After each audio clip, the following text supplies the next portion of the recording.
فرزند زہرا یہ حالات برے ہیں۔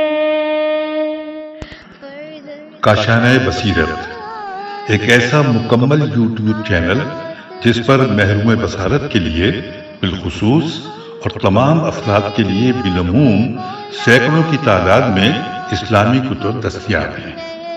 لہذا گزارش ہے کہ آپ اپنی ذمہ داری نبھاتے ہوئے کاشانۂ بصیرت کو سبسکرائب کرنے کے ساتھ ساتھ بیل آئیکن کو پریس کیجئے تاکہ آپ علم کے حصول کے ساتھ ساتھ مذہب اہل بیت کی اشاعت میں بھی اہم کردار ادا کرتے رہیں۔ کاشانۂ بصیرت، کاشانۂ بصیرت، کاشانۂ بصیرت۔ فرزند زہرا یہ حالات برے ہیں۔ کاشانۂ بصیرت کے یوٹیوب چینل کے لیے تفسیر الکوثر کے جلسوں میں پڑھ رہی ہوں اور اس کا یہ پارٹ نمبر 37 ہے۔ وَمِنْهُمُ الَّذِينَ يُؤْذُونَ النَّبِيَّ وَيَقُولُونَ هُوَ أُذُنٌ قُلْ أُذُنُ خَيْرٍ لَكُمْ يُؤْمِنُ بِاللَّهِ وَيُؤْمِنُ لِلْمُؤْمِنِينَ وَرَحْمَةٌ لِلَّذِينَ آمَنُوا مِنكُمْ وَالَّذِينَ يُؤْذُونَ رَسُولَ اللَّهِ لَهُمْ عَذَابٌ أَلِيمٌ۔ اور ان میں سے کچھ لوگ ایسے بھی ہیں جو نبی کو اذیت دیتے ہیں اور کہتے ہیں یہ کانوں کے کچے ہیں، کہہ دیجئے وہ تمہاری بہتری کے لیے کان دے کر سنتا ہے، اللہ پر ایمان رکھتا ہے، مومنوں کے لیے تصدیق کرتا ہے، اور تم میں سے جو ایمان لائے ہو ان کے لیے رحمت ہے، اور جو لوگ اللہ کے رسول کو اذیت دیتے ہیں ان کے لیے دردناک عذاب ہے۔ تشریح کلمات میں لکھا ہے اذنوں کے معنی کان کے ہیں، اور استعارہ کے طور پر ہر اس شخص پر اذنوں بولا جاتا ہے جو ہر ایک کی بات سن کر اسے مان لیتا ہو۔ تفسیر آیات۔ وَمِنْهُمُ الَّذِينَ يُؤْذُونَ النَّبِيَّ رسول کے اخلاق کریمانہ میں ایک بات یہ تھی کہ آپ ہر ایک کی بات پوری توجہ سے سن لیتے تھے۔ منافق جو صرف ظاہری طور پر نظر رکھتے تھے یہ خیال کرتے تھے کہ ہر ایک کی بات مان لیتے ہیں، اور یہ بات سربراہان کے لیے عیب تھی کہ وہ اچھی اور بری باتوں میں تمیز کرنے کی صلاحیت نہیں رکھتے، ہر ایک کی بات مان لیتے ہیں۔ دوسری بات یہ بھی ہو سکتی ہے کہ اہل ایمان چونکہ ان منافقوں کی ہر ناشائستہ بات اور حرکت کو رسول اللہ تک پہنچاتے تھے، اس سے منافقین اپنے عیوب پر پردہ ڈالنے کے لیے حضور پر عیب لگاتے تھے کہ آپ کان کے کچے ہیں، ہمارے خلاف ہر بات پہ یقین کر لیتے ہیں۔ نمبر 2، قُلْ اُذُنُ خَيْرٍ لَكُمْ، یعنی وہ مانتے اس بات کو ہیں جس میں اہل ایمان کی بہتری ہے کہ ہر ایک کی بات توجہ سے سن کر کسی کا راز فاش نہیں کرتے، ہر ایک کو اپنی بات کرنے کا موقع دیتے ہیں۔ اس طرح امت کے لیے کلام و بیان کی آزادی ہے، کسی پر کوئی پابندی نہیں ہے۔ نمبر 3، یؤمنون باللہ، رہا بات ماننے اور اچھی بری باتوں میں تمیز کا مسئلہ، تو رسول اللہ اس سلسلے میں ایک تو اپنے اللہ کو مانتے ہیں، اللہ کی طرف سے جو وحی نازل ہوتی ہے اس کی تصدیق کرتے ہیں اور اس کی اتباع کرتے ہیں۔ نمبر 4، وَيُؤْمِنُونَ لِلْمُؤْمِنِينَ، دوسرے وہ ان مومنین کی باتوں پر یقین کرتے ہیں جو جانی اور مانی قربانیوں کے ذریعے اپنی سچائی کا ثبوت پیش کر چکے ہیں۔ پیج نمبر 501 ہے۔ نمبر 5، وَرَحْمَةٌ لِلَّذِينَ آمَنُوا، یہ رسول تم میں سے جو سچے ایمان والے ہیں ان کے لیے رحمت خاص ہے۔ رسول اگرچہ عالمین کے لیے رحمت ہیں، ایمانی پورے عالمین کے لیے رحمت کا ذریعہ بن کر آئے ہیں، تاہم اس رحمت سے بھرپور فائدہ اٹھانے والے وہ لوگ ہیں جو خالص الایمان ہیں۔ ایذا رسول اللہ صلی اللہ علیہ وسلم، اس آیت کے آخر میں اسی مناسبت سے ایک عمومی حکم بیان فرمایا کہ والذین یؤذون رسول اللہ لہم عذاب علیم، جو لوگ اللہ کے رسول کو اذیت دیتے ہیں ان کے لیے دردناک عذاب ہے، یعنی جو لوگ سچے دل سے ایمان لاتے ہیں ان کے لیے رسول رحمت ہے، اور جو لوگ رسول کو اذیت دیتے ہیں وہ ایمان کے مقابلے میں ہیں، اس لیے ان کے لیے وہ چیز ہے جو رحمت کے مقابلے میں ہے، یعنی عذاب۔ اس سے بات واضح ہو جاتی ہے کہ رسول کو ایذا دینا کفر ہے، خواہ اصطلاحاً وہ کافر نہ بھی کہلائے، کیونکہ یہاں والذین یؤذون رسول اللہ للذین آمنوا منکم کے مقابلے میں آیا ہے، اور ایمان کے مقابلے میں کفر ہی ہوتا ہے۔ یہ امر بھی تسلیم شدہ ہے کہ رسول کی زندگی کے بعد ان کو اذیت دینا بالکل اسی طرح ہے جیسا کہ زندگی میں اذیت دی ہے۔ لہذا رسول اللہ صلی اللہ علیہ وسلم کی حیات کے بعد حضرت فاطمہ الزہرا سلام اللہ علیہا اور دیگر آل رسول کو اذیت دینا حدیث صحیح کے مطابق رسول کو اذیت دینا ہے۔ صحیح مسلم کتاب فضل الصحابہ باب فضائل الفاطمہ، صحیح ترمذی باب ما جاء فی فضل فاطمہ میں آیا ہے کہ رسول اللہ نے فرمایا کہ فاطمہ میرا ٹکڑا ہے، جس نے اس کو اذیت دی، اس نے مجھے اذیت دی۔ رسول کی ایذا جسے بعض مفسرین خفیف ایذا کہتے ہیں، اس سے اعمال حبط ہو جاتے ہیں، چنانچہ ارشاد فرمایا یا ایھا الذین آمنوا لا ترفعوا اصواتکم فوق صوت النبی ولا تجہروا لہ بالقول کجہر بعضکم ببعض ان تحبط اعمالکم وانتم لا تشعرون۔ اے ایمان والو، اپنی آوازیں نبی کی آواز سے اونچی نہ کرو اور نبی کے ساتھ اونچی آواز سے بات نہ کرو جس طرح تم آپس میں اونچی آواز سے بات کرتے ہو، کہیں تمہارے اعمال حبط ہو جائے اور تمہیں خبر بھی نہ ہو۔ جس طرح کفر سے ایمان لانے کی صورت میں ایمان کفر کے گناہوں کے لیے کفارہ بن جاتا ہے اور کفر کے دنوں کے سارے گناہ معاف ہو جاتے ہیں، اسی طرح ایمان سے کفر اختیار کرنے یا ایمان کے منافی جیسے ایذائے رسول کا کوئی کام انجام دینے کی صورت میں اعمال حبط ہو جاتے ہیں۔ چنانچہ سورہ محمد آیت نمبر 28 میں فرمایا، پیج نمبر 502 ہے کہ یہ اس لیے کہ انہوں نے اس بات کی پیروی کی کہ جو اللہ کو ناراض کرتی ہے اور اللہ کی خوشنودی سے بیزاری اختیار کرتے ہیں، لہذا اللہ نے ان کے اعمال حبط کر دیے۔ اہل ایمان سے خطاب ہے، یا ایھا الذین آمنوا اطیعوا اللہ واطیعوا الرسول ولا تبطلوا اعمالکم، اے ایمان والو اللہ کی اطاعت کرو، رسول کی اطاعت کرو، اپنے اعمال کو ضائع نہ کرو۔ چنانچہ رسول اللہ صلی اللہ علیہ وسلم کے بلانے پر کھانے کو ترجیح دینے والوں کو یہ بد دعا ملی کہ اللہ ان کے شکم کو سیر نہ کرے، جبکہ رسول نے ابو رافع غفاری کو لڑکپن کی عمر میں دعا دی کہ اللہ اس کا شکم سیر فرما۔ لہذا رسول اللہ صلی اللہ علیہ وسلم کی حکم عدولی سے اعمال ضائع ہو جاتے ہیں اور رسول کی آواز سے اونچی آواز سے کرنے سے اعمال حبط ہو جاتے ہیں، تو وہ قیامت کے دن اللہ کے سامنے خالی ہاتھ ہر نیکی سے عاری ہو کر پہنچ جائے گا۔ اس سے زیادہ بد نصیبی کیا ہو سکتی ہے؟ اہم نکات: نمبر 1، اہل ایمان پر حضور کی شفقت و مہربانی کمال درجے کی تھی۔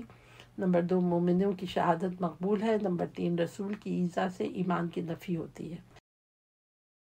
يحلفون بالله لكم ليرضوكم والله ورسوله أحق أن يرضوه إن كانوا مؤمنين ألم يعلموا أنه من يحادد الله ورسوله فأن له نار جهنم خالدا فيها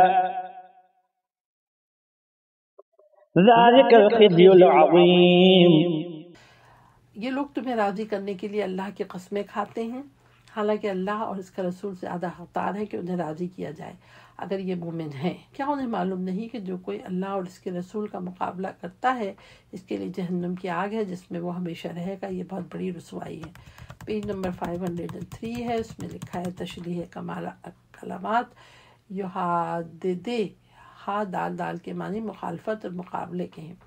اس مخالفت کو یحادون کہنے یا روکنے کے اعتبار سے یا الحدید کے استعمال کی وجہ سے ہے، چونکہ جب مقابلے کے لیے آمادہ ہو جاتا ہے تو جنگ کے لیے حدید یعنی لوہا استعمال ہوتا ہے۔ تفسیر آیات نمبر 1، یحلفون باللہ، منافقین چونکہ گمراہ ہیں اور گمراہ کو پتہ نہیں چلتا کہ کون سا عمل اس کے حق میں بہتر ہوگا،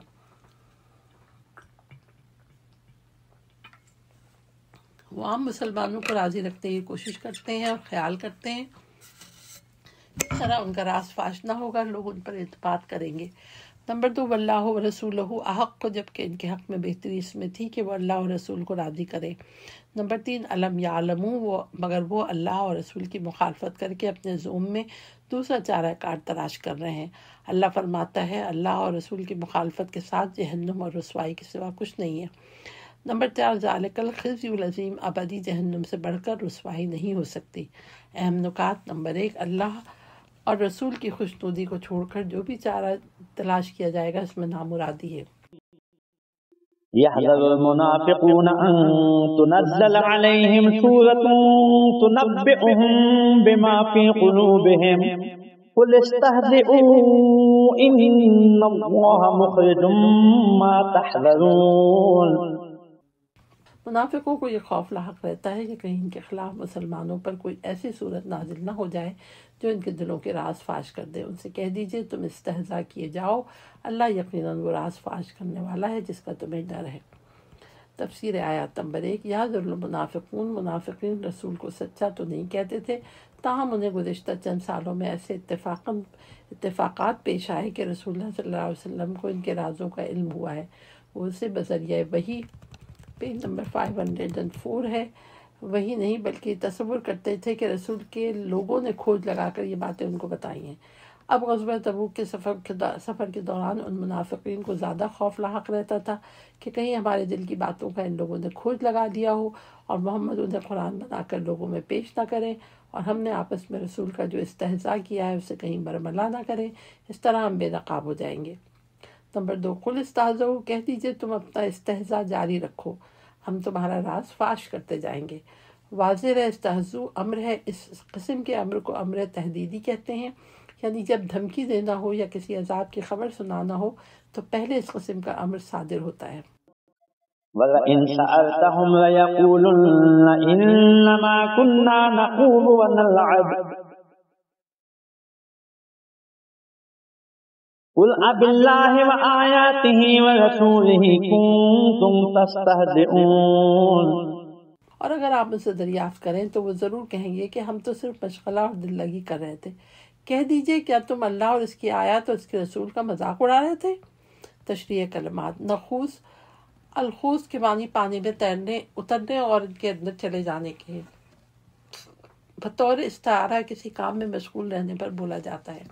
قرآن میں اس کا زیادہ تر استعمال فضول کاموں میں لگے رہنا ہے۔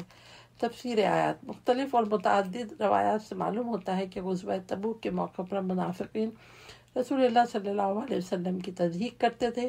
جب بذریعہ وحی رسول کو اس کی اطلاع ہو جاتی اور منافقین سے دریافت کیا جاتا تو وہ جو جواب دیتے اس جواب میں بھی اللہ، اس کی آیتوں اور رسول اسلام کا مذاق اڑاتے تھے۔ یعنی یہ کہنا کہ ہم خوشگپی میں یہ باتیں کہہ گئے، یہ خود اللہ اور رسول کے ساتھ استہزاء ہے۔ اہم نکات۔ نمبر 1، کسی ادبی نکتے یا لطیفہ گوئی ہنسی مذاق میں بھی اللہ اور رسول کے بارے میں خلاف ادب بات نہیں کرنا چاہیے۔ لا تعتذروا قد كفرتم بعد ایمانکم ان نعف عن طائفة منكم نعذب طائفة بأنهم كانوا مجرمين۔ عذر تراشی مت کرو تم ایمان لانے کے بعد، کافر ہو چکے ہو۔ اگر ہم نے تم میں سے ایک جماعت کو معاف کر بھی دیا تو دوسری جماعت کو ضرور عذاب دیں گے۔ تفسیر آیت۔ نمبر 1، لا تعتذروا، یہ منافقین اگر مومن نہیں تھے تاہم وہ اظہار ایمان کرتے تھے تو بظاہر ان پر اسلام کا حکم جاری ہوتا تھا۔ اب چونکہ اظہار ایمان کے بعد اظہار کفر بھی ہو گیا لہٰذا اب یہ کافر شمار ہوں گے۔ دوسری تشریح یہ ہو سکتی ہے کہ یہ لوگ شروع میں واقعی ایمان لے آئے تھے، بعد میں کافر ہو گئے، چنانچہ ان میں سے بعض کی توبہ قبول ہونا اس بات کی علامت ہے کہ یہ لوگ ایمان کے بعد کفر میں مبتلا ہو گئے تھے۔ نمبر 2، ان تعفوا عن طائفة منکم، اس سے معلوم ہوتا ہے کہ منافقین میں سے ایک گروہ نے اپنے نفاق سے توبہ کی ہے اور سچے دل سے اسلام میں داخل ہو گیا ہے اور اللہ نے ان کے گزشتہ نفاق اور استہزاء کو معاف فرمایا ہے۔ نمبر 3، نعذب طائفة، البتہ ایک گروہ اپنے نفاق اور جرم پر قائم رہا جو مستوجب عذاب قرار پایا۔ اہم نکات۔ نمبر 1، جرم کے ارتکاب کے بعد عذر تراشی سے نہیں توبہ سے بات بنتی ہے۔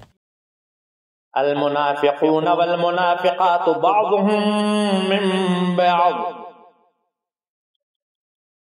يأمرون بالمنكر وينهون عن المعروف ويقبضون أيديهم نسوا الله فنسيهم إلا المنافقين هم الفاسقون۔ منافق مرد عورتیں آپس میں ایک ہی ہیں، وہ برے کاموں کی ترغیب دیتے ہیں اور نیکی سے منع کرتے ہیں، اپنے ہاتھ روکتے ہیں۔ انہوں نے اللہ کو بھلا دیا تو اللہ نے بھی انہیں بھلا دیا، بے شک منافقین ہی فاسق ہیں۔ پیج نمبر 506 ہے۔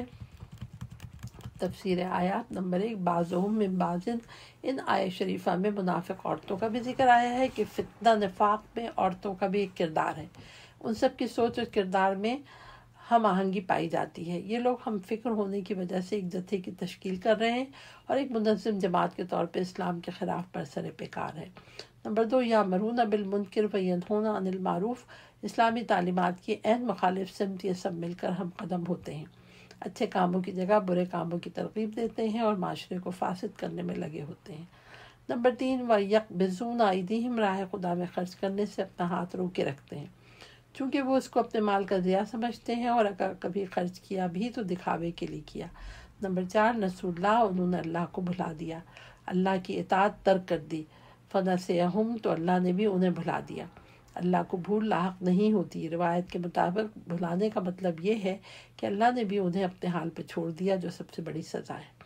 نمبر 5، المنافقین هم الفاسقون ترکیب کلام سے ظاہر ہوتا ہے فسق کو منافقین میں منحصر کیا گیا ہے، یعنی نفاق جس قسم کا فسق ہے وہ واقعاً صرف منافقین میں منحصر ہے۔ اہم نکات: نمبر 1، ہر زمانے میں برے کاموں کی ترغیب دینا، راہ خدا میں کچھ بھی خرچ نہ کرنا اور اللہ کو بھلا دینا نفاق کی علامات ہیں۔ نمبر 2، امر بالمعروف و نہی عن المنکر اور راہ خدا میں انفاق ذکر خدا ہے۔ وعد الله المنافقين والمنافقات والكفار نار جهنم خالدين فيها هي حسبهم ولعنهم الله ولهم عذاب مقيم۔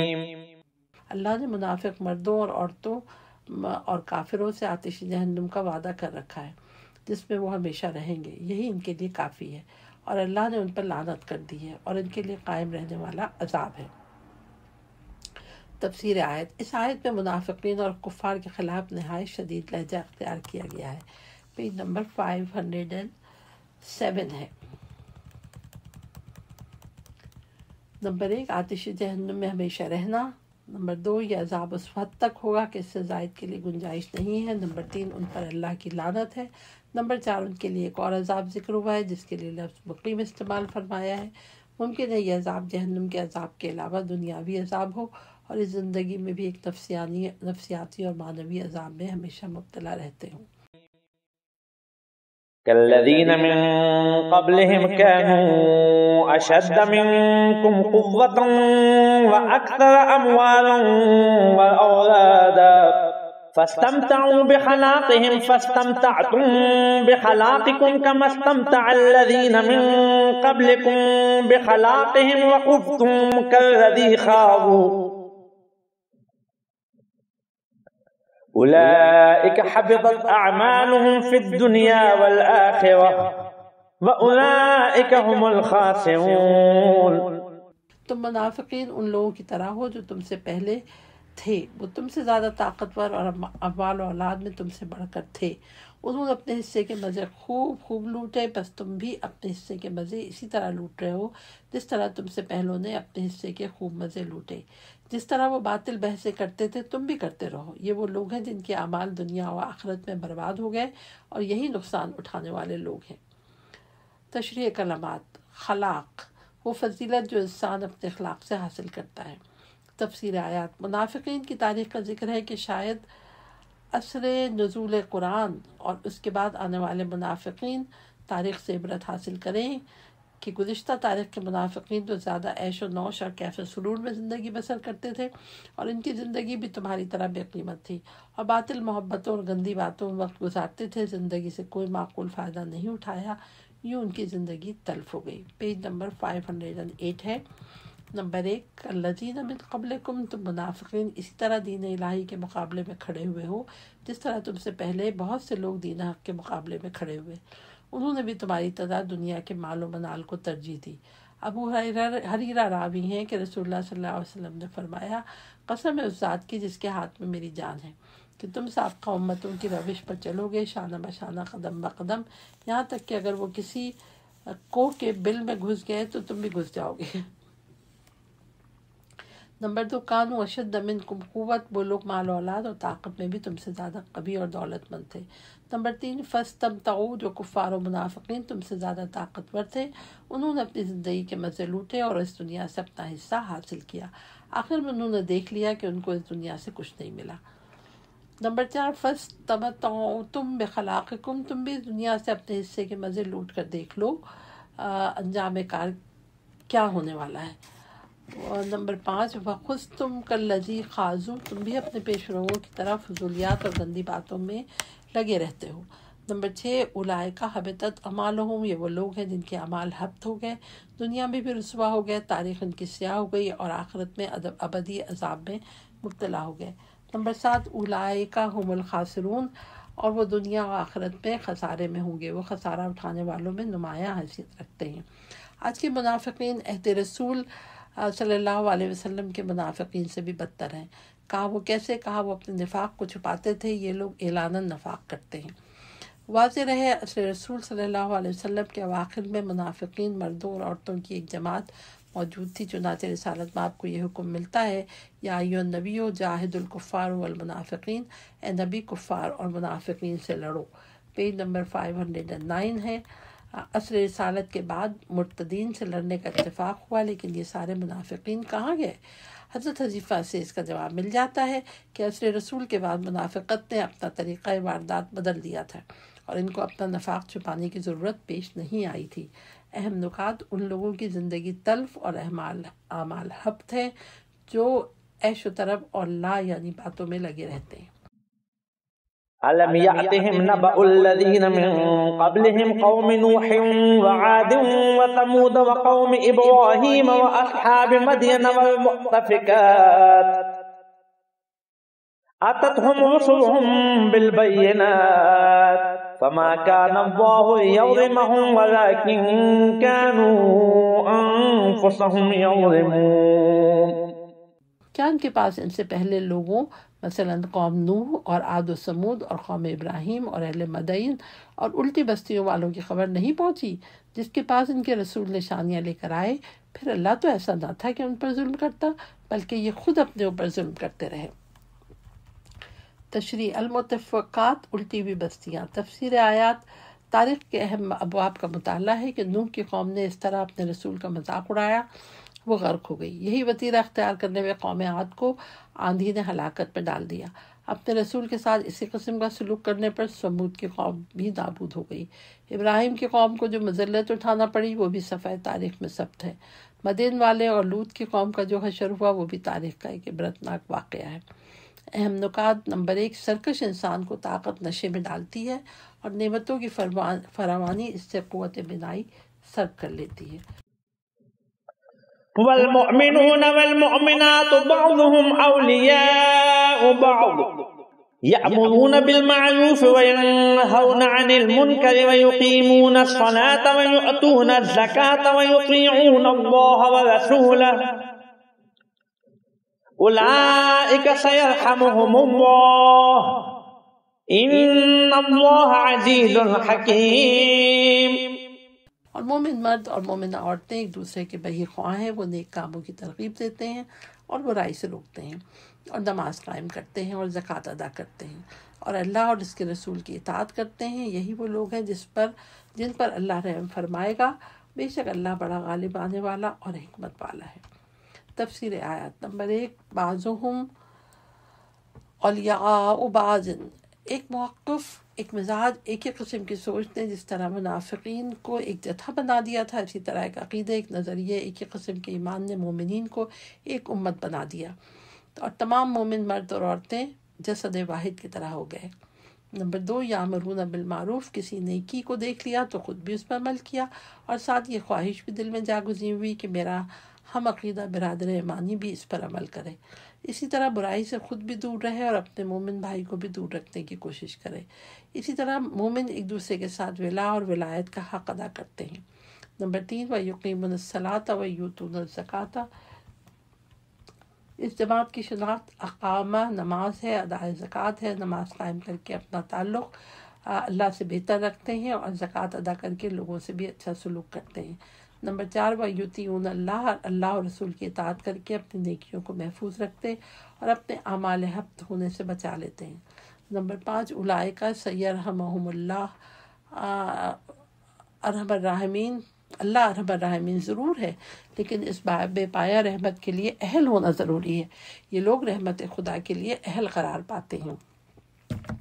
اہم نکات: منافق آپس میں ایک ضرور ہے مگر آپس میں ولایت کا رشتہ نہیں رکھتے جیسا کہ مومن رکھتے ہیں۔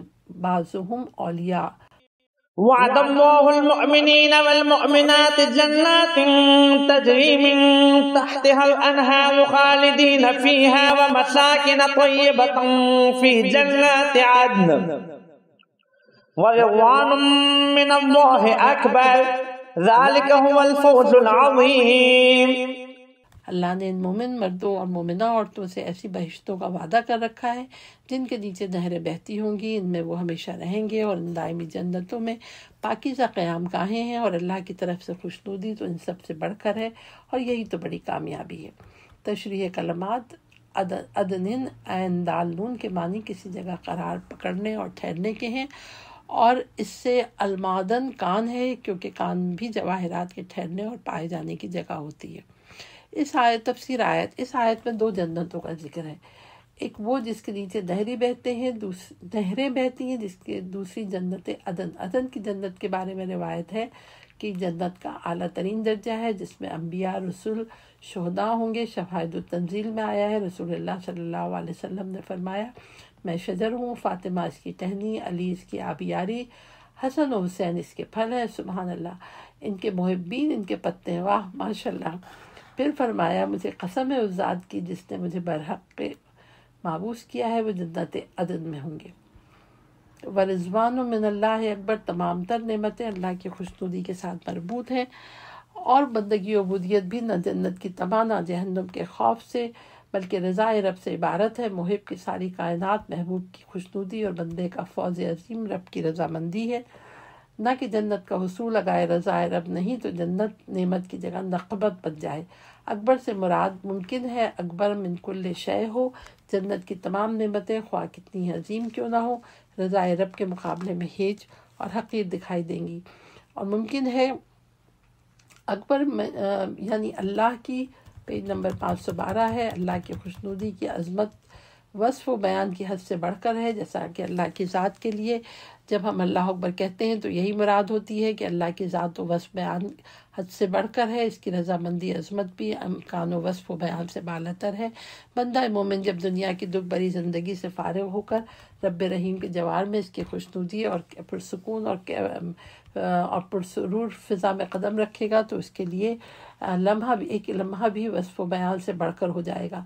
رضا رب کی اس پرنور فضا میں آواز گونجے گی، ورضوان من اللہ اکبر، تو شاید اس ذات کبریا کی رضا سے کبریائی کا کس حد تک اندازہ لگایا جا سکے۔ اہم نکات، عارفان حق کا منتہائی مقصود رضا رب ہے۔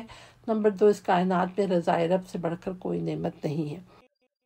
یا ایھا النبی جاہد الکفار والمنافقین واغلظ علیہم ومأواہم جہنم وبئس المصیر۔ اے نبی، کفار و منافقین سے لڑو اور ان کے پر سختی کرو، ان کا ٹھکانہ جہنم ہے جو بہت بڑا ٹھکانہ ہے۔ تفسیر آیات، جاہد الکفار، پورے 9 سال کا عرصہ مہلت دینے اور تمام عرب کو دائرہ اسلام میں داخل کرنے کے بعد ان مہراستین کو مزید مہلت دینے کا مطلب یہ ہے کہ ان منافقین کو اپنے نفاق کا زہر پھیلانے کا موقع فراہم کیا ہوتا رہے، اور اس موقع سے فائدہ اٹھا کر یہ مسلمانوں کو اندرونی خطرات سے دوچار نہ کریں۔ لہٰذا وقت آ گیا ہے کہ ان کی منافقت سے چشم پوشی کا سلسلہ ختم کیا جائے، ان کو اسلامی سوسائٹی کا حصہ سمجھنے کی جگہ کافروں کی صف میں کھڑا کیا جائے۔ منافقوں کے خلاف جہاد کا مطلب قتال نہیں، بلکہ ان کو بے نقاب کر کے مسلمانوں کی صفوں سے نکال کر کافروں کی صفوں میں داخل کرنے کے لیے اہم کوشش ہے۔ نمبر 2، واغلظ علیہم، غلظت اور شدت کے ساتھ پیش آیا کرو۔ منافقین اب آپ کے خلق عظیم کے اہل رہے اور نہ وہ مصلحت باقی رہی جس کے تحت ان کے جرائم سے چشم پوشی اختیار کی جاتی رہی۔ اہم نکات، منافق کو اگر معاشرے میں عزت ملے تو دوسروں کو غداری اور منافقت کی جرأت مل جاتی ہے۔ پیج نمبر 513 ہے کہ دشمنان اسلام سے رواداری اسلامی حمیت اور غیرت